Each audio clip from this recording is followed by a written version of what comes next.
Muli na namang usap-usapan ang showbiz reporter na si Christopher Min sa latest vlog nila kahapon, November 24, 2023. Matapos na tila kumpirmahin nito ang hiwalayan ng showbiz couple na sina Catherine Bernardo at Daniel Padilla. Kami po, paninindigan namin, hiwalay na po talaga sina Catherine Bernardo at Daniel Padilla. At yan naman po ay nanggaling sa bibig mismo ng ina ni Daniel Padilla. Matapos nito ay kagad na sumagot si Carla Estrada at pinabulaanan ng mga sinabi ni Christopher Min.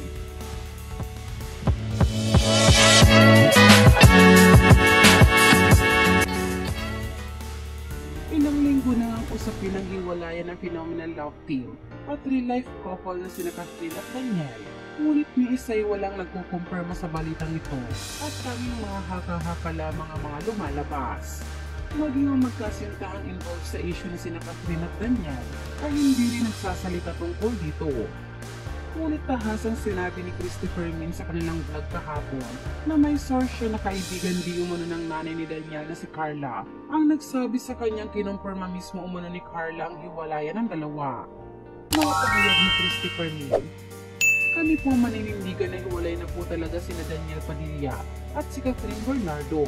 Umami na po si Carla Estrada sa isa niyang kaibigan na wala na, tapos na.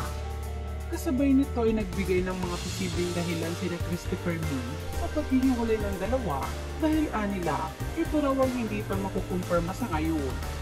Unang araw dito ay ang patungkol di umano sa pera dahil sinabihan di umano ng mama ni Catherine ng actress na pagsabihan si Daniel na kunin ang bank book nito kay Carla dahil halos si Daniel daw ang buong buhay sa buong pamilya nila.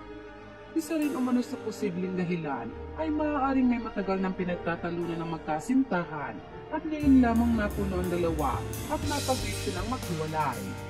Dagdag pa ni Christopher Min, sinabi rin umano sa kanila ng kanilang source na matagal nang hiwalay ang dalawa at buwan na raw ang bibilangin simula pa raw ng magbago ng pananamit si Catherine.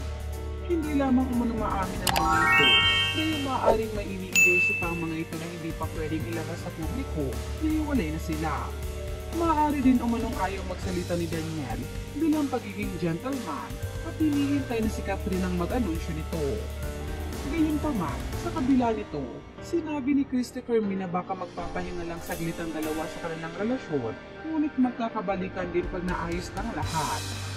Sa ngayon umanay sana'y matanggap ng mga Katniel fans ang katotohanan ng hiwalay na ang dalawa dahil kung iisipin daw ay mas mahirap kung nakapagpakasal ng mga ito at saka pa lamang magkaroon ng problema at maghiwalay. Samantala, hindi nga pinalagpas ni Carla Estrada ang mga pahayag na ito ni Christopher Min at pinabulaanan niyang may pinagsabihan siyang kaibigan tungkol sa hiwalayan ng kanyang anak kay Catherine. Ayon kay Carla, kailanman umano'y hindi niya pangungunahan at panghihimasukan ng personal na buhay ng kanyang mga anak. Mga pahayag nito, ito po ay walang katotohanan. Kailanman ay hindi ko panghihimasukan o pangungunahan ng personal na buhay ng mga anak ko. Sa ngayon ay naghihintay pa rin ang mga fans sa kumpirmadong sagot sa mga tanong nila tungkol sa totoong estado ng relasyon ngayon ng kanilang mga idolo.